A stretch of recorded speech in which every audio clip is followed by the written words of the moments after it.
Hi guys, sorry I haven't been doing any videos on the road in a while. Yeah, some pictures of me and my fiance. I'm like really tired. I'm out of it because I was in the hospital last night because my back, I threw it out because I have a herniated disc on my L4. So every so often it goes out, and then I'm out for like 3 or 4 days at a time. But I want to give like a little information video.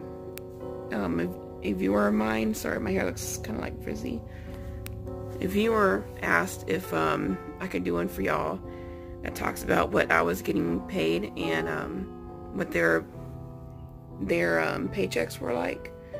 And one thing I can suggest, if you're starting out, which your trainer might tell you, or if you already don't know, is that you want to make sure that you use the driver app to upload your loads as soon as you do them, and do it as soon as you do them. Or at least if you're really busy, like you can't stop and wait at the sorry, I'm getting random phone calls. But do it as soon as you finish your load, so that way you won't forget, and you can keep your paperwork in order. And that way, if you do it instantly from your phone, Phoenix, Arizona, where the main office is at for night, will get it right away. And it's also especially important if you do daily pay, because that is available. But you want to make sure you're doing multiple loads in a single day, because if you're doing like, you know, OTR, I mean, that's fine, you can do it daily. But you're basically not going to get a paycheck if you don't get your paperwork submitted before, I think it's before a certain hour, because Phoenix is going to be an hour or two behind where I'm at, actually. So, because my home terminal is Katy, Texas, and it's a nice terminal and everything. I did have a fallout with my driver manager. I ended up firing my driver manager, got a new one assigned, and I'm gonna update that later. But I mean, everything was fine. You know, when you're solo and you get to test out, I tested and passed my first time. You're pretty much your own boss, basically. So, but I would say do not abuse it or try to make yourself look bad, because, you know, when you're on your own, you have to make sure that you stop. You know, take your time with any weather delays. If you don't feel safe at all driving, you know, just pull over, wait about an hour or two. If the rain is so bad you don't feel comfortable driving in the heavy rain, or if it's windy. Because one time I had stopped somewhere off of I-10 coming from Houston going to San Antonio. There was this little Love's truck stop. It's kind of in between the Buc-ee's that's off I-10, somewhere off there. And wind gusts were like 22 miles per hour. So it was pretty windy. And even parked, my trailer and truck was like shaking and stuff. So, and one bad thing too, and I waited about 2 hours. It finally died down to where I can get out there and drive again. And some guy had parked on the easement and blocked me from backing out because I pulled straight in again. It's like if you were driving a car, you just pull straight in, not back in.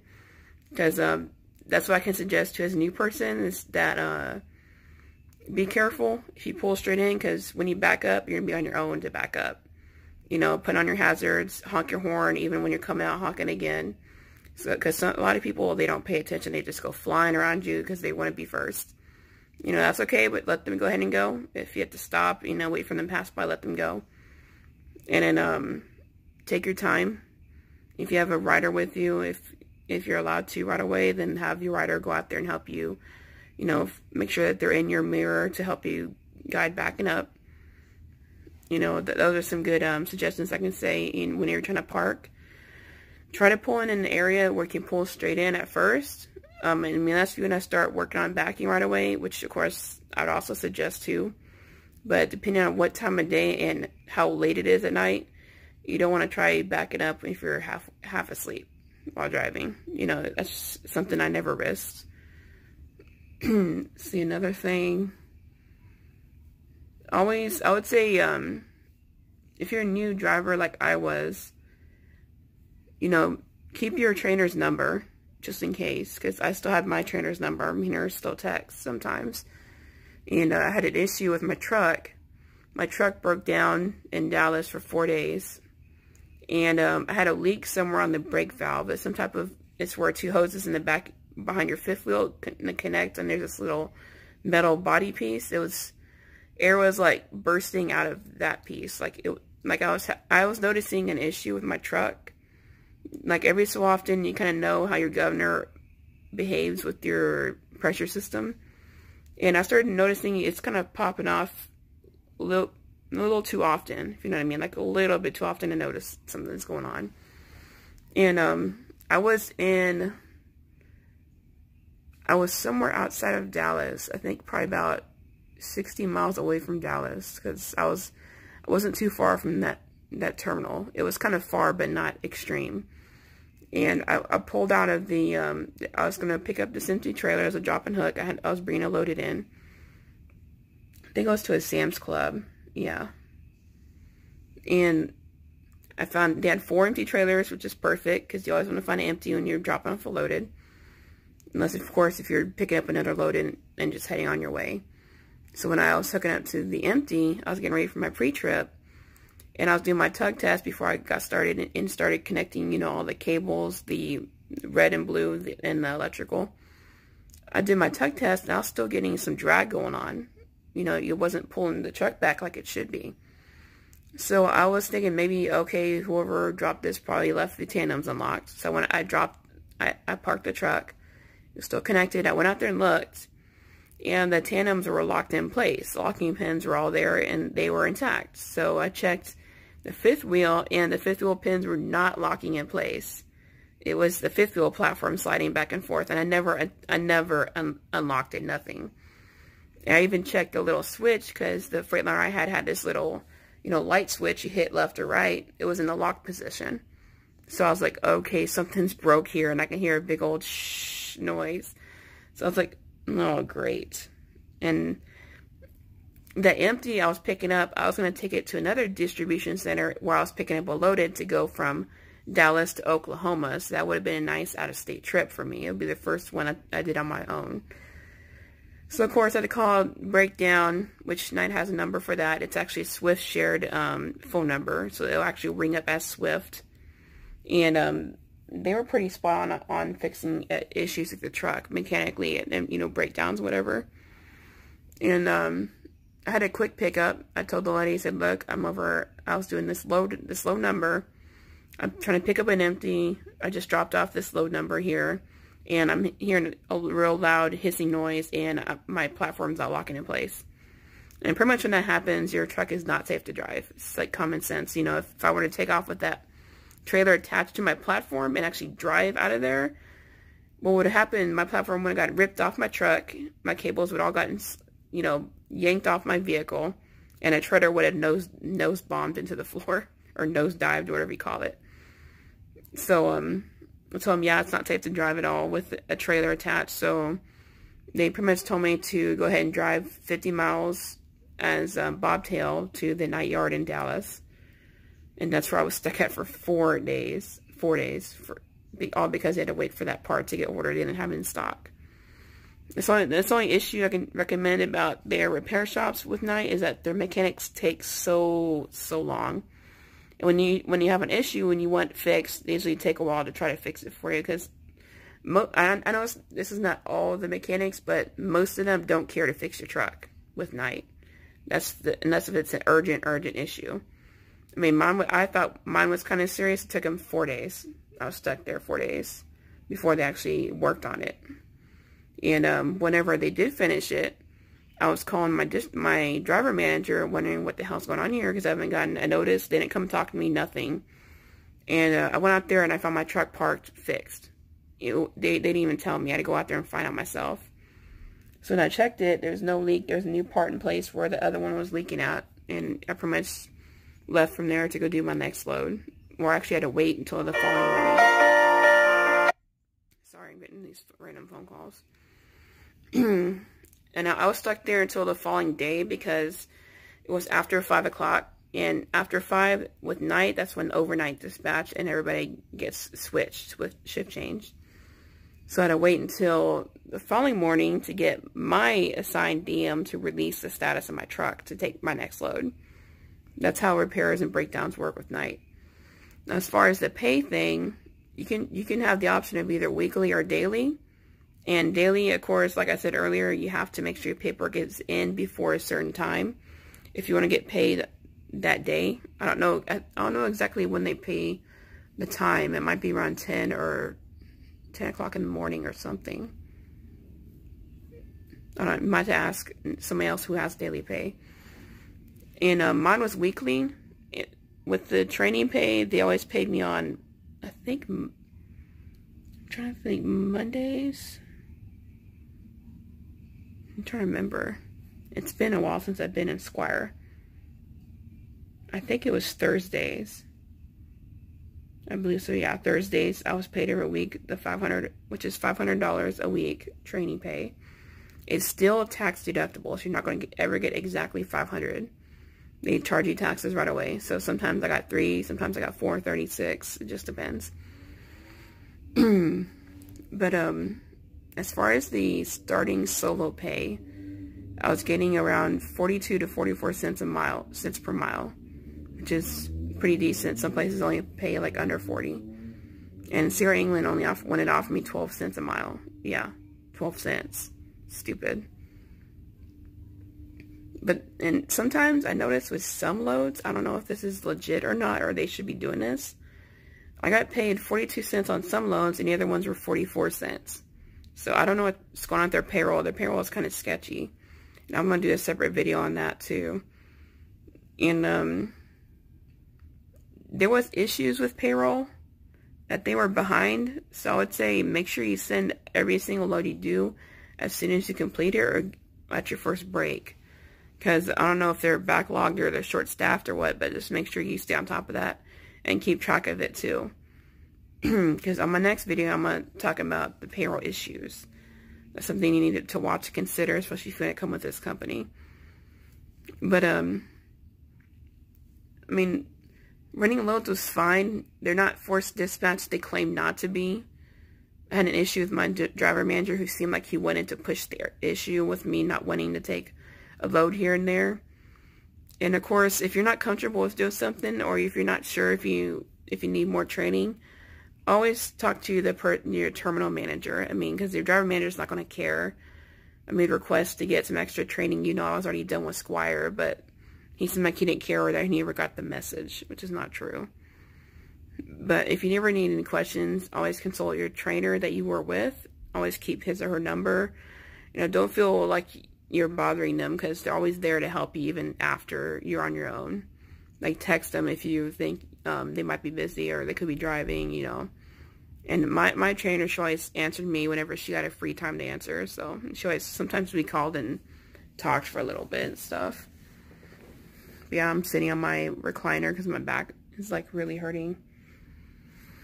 But the safety bonus, I completed all of the training modules. I have not gotten one safety bonus yet. It's been about almost 3 weeks since I finished it.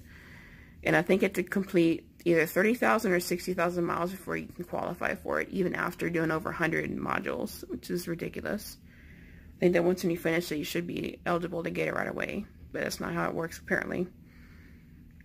And if you have any questions, just leave me a comment. I'll try to answer it as soon as I can, because I'm in between jobs right now. And yes, I don't work with night anymore, but I'm gonna get into that in another video. And I think that's it. I mean, once you start the company orientation, you get assigned a badge, and make sure you always take it with you everywhere, because if you stop at a night yard and you're getting ready for a shower, which yes, they do free showers on their terminals.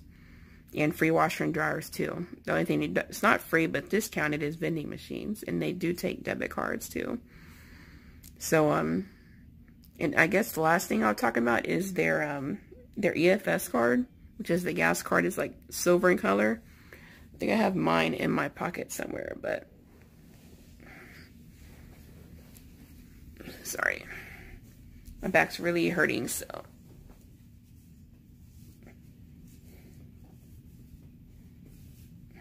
Sorry.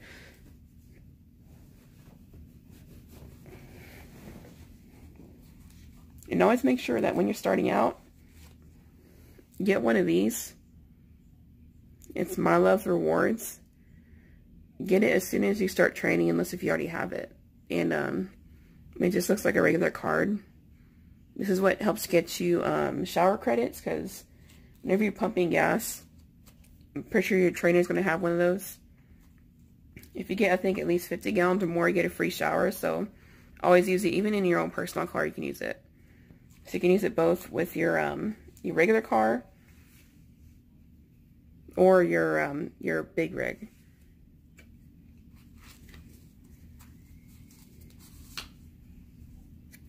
And this here is, it shows you Katy, Texas. That's my home terminal. Becca, go to your room. Sorry, my daughters. Go to your room.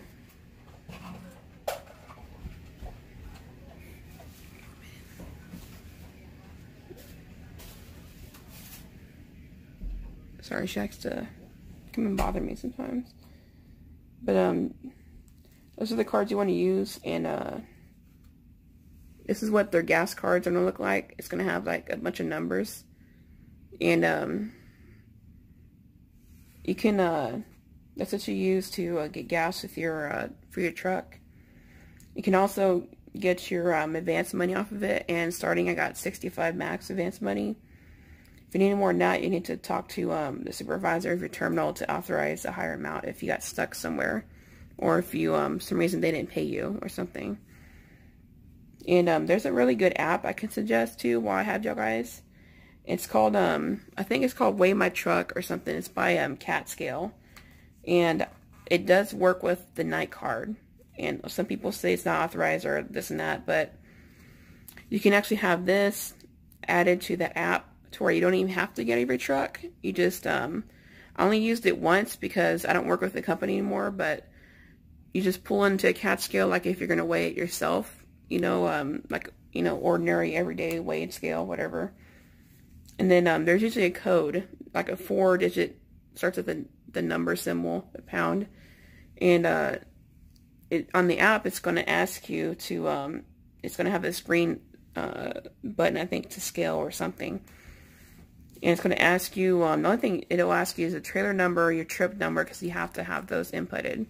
It's not going to automatically detect that for you. And then your truck number, I'm pretty sure I don't know if it actually asked me for my truck number or not, but I mean, everybody knows what their truck number is. And then it will send the information of your weight to the machine. The machine will relay it back to you through like Bluetooth or on your phone or whatever. And it will instantly show you your weight for every scale. The front scale, the front axle, the second axle, then your third axle. So you actually know right away, hey, am I legal or not? If you're over, of course, you can just pull off, fix your tandems, rescale, you know, and then it'll give you your instant results again. As far as the certified receipt, if you don't have to rescale or not, if you're fine like I was, it will send you the certified receipt to your email, because you have to set up your email on there, and you don't even have to worry about getting a receipt, none of that stuff. It's going to charge the EFS card directly, because I had an issue trying to set up my EFS card, and you have to, I called their customer service for the Cat Scale thing, and they were able to fix it for me. So I had no issue after they helped me set it up. So if you have an issue, they can call their customer service, and I think it's 1-800 number or something like that. But if you have any questions for me, just give me a comment below. I'll try to get back to it as soon as I can, because things have been real busy right now. I just got back in the country. I was out of the country for about a week. I was going to visit my fiance who lives in the Dominican Republic, by the way. And I'll probably do a video later about his our visa process, because we just literally finished it. He's going to be here with me in about 2 to 4 weeks, so I won't be by myself. But if you have any questions, anything about being on the road, driving, even being solo, recommendations, any of that, comment below. I'll try to answer it as soon as I can, because I know I'm kind of busier now. But if anything else, just comment below, guys. Bye.